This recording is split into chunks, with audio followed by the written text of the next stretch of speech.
Okay, so it's time for me to tread some dangerous waters here because I know I'm gonna have people on both sides trying to call me out for this, that, perception, opinion, yada yada, so on and so forth. But I'm calling this like I see it. All right, you can throw a friggin' fit all you want. You can personally attack me all you want because I get that all the time, and it really doesn't have the effect that you like to think it does. It just kind of proves you really have no argument and makes yourself look like an ass. But here we go. We're going to talk about, well, like I said, I'm going to touch on the depth of Dragon Ball, yes. We're also going to talk about, well, a topic that apparently is so big right now. And that's the originality of Dragon Ball versus the originality of Naruto. Now we're going to start with the depth of Dragon Ball. I love how people keep trying to say that Dragon Ball, yeah, sure, it's got a good story, it's got character development, blah, blah, blah, until you get to the Frieza saga, and then everything after that is just the same crap. Most characters don't even get friggin' attention or whatever. They don't develop. That's bullcrap. That is complete and utter bullcrap. I'd like you to show me how the heck this is possible. And then you have the people who amend it. Oh, well, some characters get it, but only like 3. It's like, no. Wow, no. Alright. Let's break down how these characters are, alright?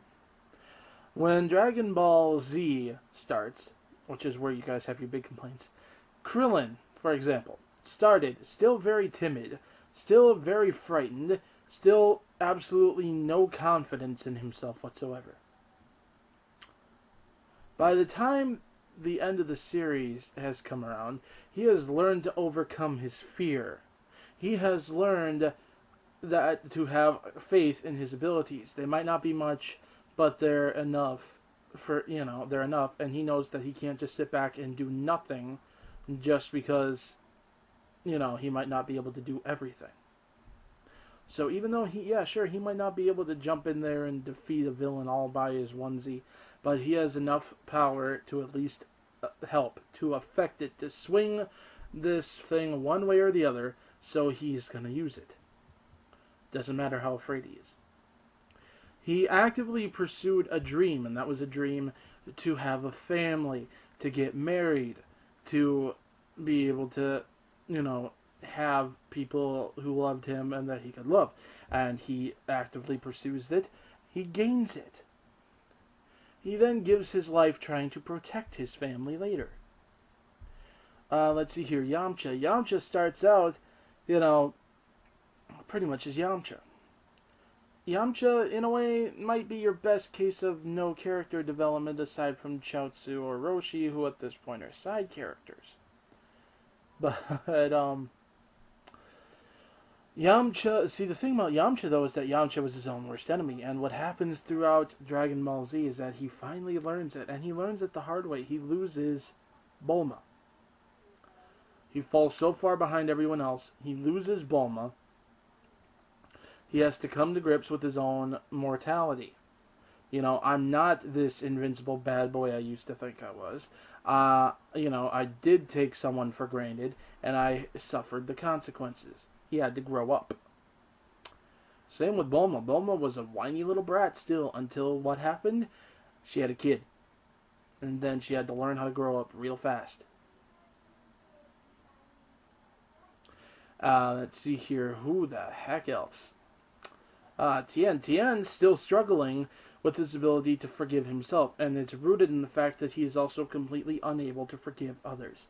He is unwilling to let go of the past, when the past is the very thing that is plaguing him.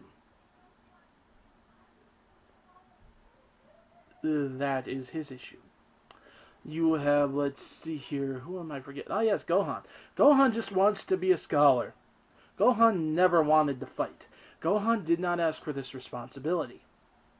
And yet he has it thrust upon him, so he's still trying to achieve his dream while handling this, which has been suddenly thrust upon him as a kid. A freaking kid. And that ties directly into Goku's development. See, Goku at first is still very naive, very trusting. He has to learn that there are cases where you just cannot trust some people. Not every time can you expect someone to turn over a new leaf or go good or anything like that. He has to learn that not everyone is like him. He makes the assumption that because Gohan is his son, Gohan is like him. That Gohan can handle these responsibilities. That he's cut out for this way of life. And he finds out that Gohan was in fact not.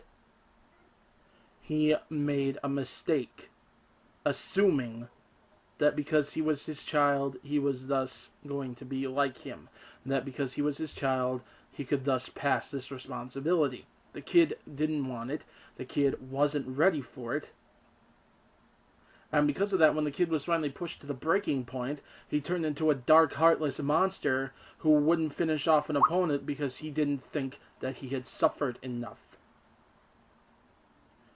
That was a very dark place for that kid, and it scared the kid himself. Gohan was afraid of his own power. In fact, when he had finally snapped back to reality when he watched his father die, basically, because he hadn't done what he should have done, it scared him. It frightened him. He lost his confidence. He lost everything. And when Cell came back, he was a scared little boy again. And that's how that fight ends. He is a scared little boy. He cannot even finish off Cell without Goku's help. Because Gohan was not meant for this. This is not what Gohan was cut out for. It is not what he was made for. Okay, now you got Piccolo. Piccolo starts out still being evil. Not as evil as his earlier self, mind you, but still pretty darn evil. And what happens? See, it's also based on Piccolo's roots. The reason that Piccolo and Kami had to split, the evil that had been born in Kami's heart, the desire to make people pay, to think that he could decide how they could live their lives better than they could, was based on seeing their cruelty toward each other, their cruelty toward him, assuming that he was a monster just by looking at him. I mean, look at Piccolo. When people see him, they freaking run. Even when he laughs, it looks frightening. He's got fangs. So when he, finally meets someone who doesn't judge him based on his appearance, when he finally meets someone who doesn't just assume that he's evil, and who actually takes the time to befriend him, it changed him. And it was a gradual change at first, too. Piccolo was still partially, he never went fully good until he fused with Kami. He really didn't. He was still very standoffish. He was still very aggressive. He was still very, well, in some cases, the evil hadn't fully been purged from him. He still had the desire to, punish people, to make people pay, to do this and that. It just, it wasn't his main drive. That kid was. Protecting that kid. That kid was, to his way of thinking, his only friend. It's to the point where he sacrificed his life so that that kid wouldn't die. Okay, this is the development of Piccolo. Vegeta, do I really need to explain Vegeta's? Vegeta's is the only one that you guys seem to think has development. I don't even think you understand it, though. You just think he's got development because he starts out evil and then goes good. So, let's take a look at the character development of Vegeta, just for poops and giggles. This is going to be a two-parter, by the way, in case you're wondering. Not the Vegeta thing, the whole scenario here. You got frickin' Vegeta. Evil. Flat out evil. I know a lot of people, and a lot of fanboys, and a lot of fangirls like to buy into the delusion that Frieza twisted him. He wasn't always this way. No. Vegeta was evil. Most of the Saiyans, in fact, pretty much all the Saiyans were.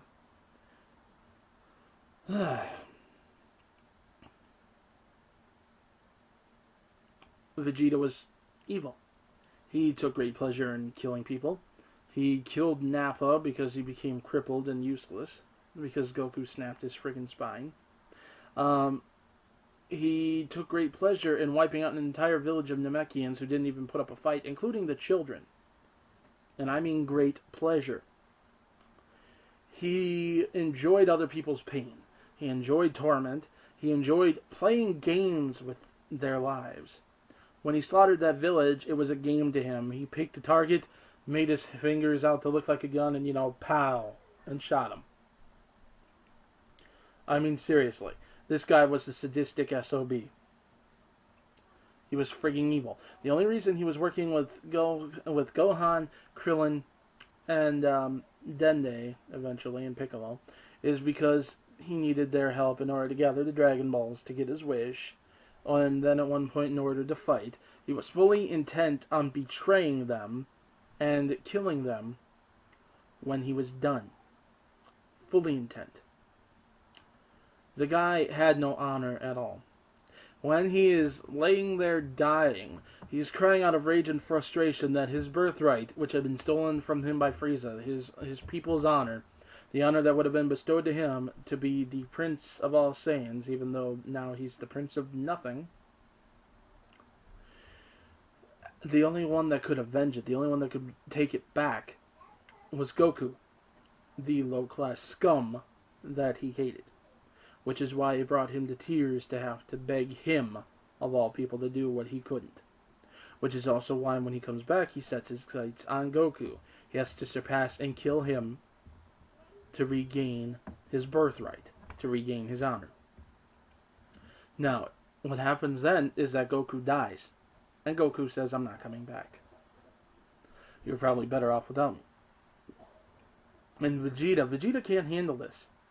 Vegeta cannot handle the fact that he just lost his chance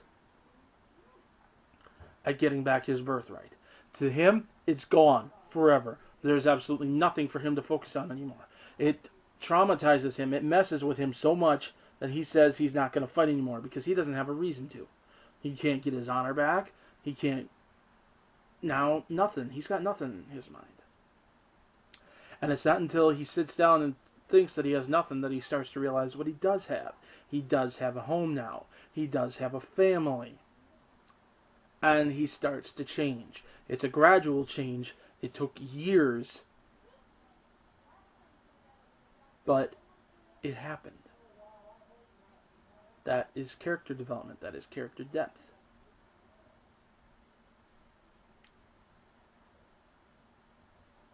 As for plot depth, well, let's see here. First is Goku learning about the fact that he's not even from this planet, which is something that he never knew, and learning that the race that he is a part of are a bunch of evil, murdering scumbags. And the fact that for the first time ever, everyone has to try to defend the planet without Goku anywhere on it. Then, let's see here, when he does get there, facing off against who is supposed to be the greatest Saiyan warrior who ever lived, and him being a complete and total reject that was sent to another planet to wipe out a bunch of, frankly to them, insects, because they considered him to be so useless. That's got a pretty epic climax to it. Especially when he learns that he's the one that killed his own grandfather. The one thing that had plagued him enormously when he was a child was the loss of his grandfather, and then he finds out he did it. Then you got the Namek arc, where you got Krillin and Gohan going to that planet to try to bring back their friends. No idea what they're going to find there. No idea what's going to happen at all. And yet they volunteered to do this. And they meet up again with Frieza. Turns out Frieza's the one who killed the Saiyans. Frieza's the one who's wiping out the Nameks. Frieza is the ruler of a galactic empire. And he's so powerful that he makes King Kai himself shake. Okay, this is no small thing. And Goku learns about what really happened to his people. And Vegeta learns about what really happened to his people. And Goku then has to avenge his people. Then you go on... Yeah, I mean, I can go on and on. There is a plot here. There is depth to this plot. Now, it's not exactly a frigging, oh my god experience piece, no. But it does have a fairly deep and good plot. And it definitely has character development and good characters. And next, we're going to be talking about Naruto, guys.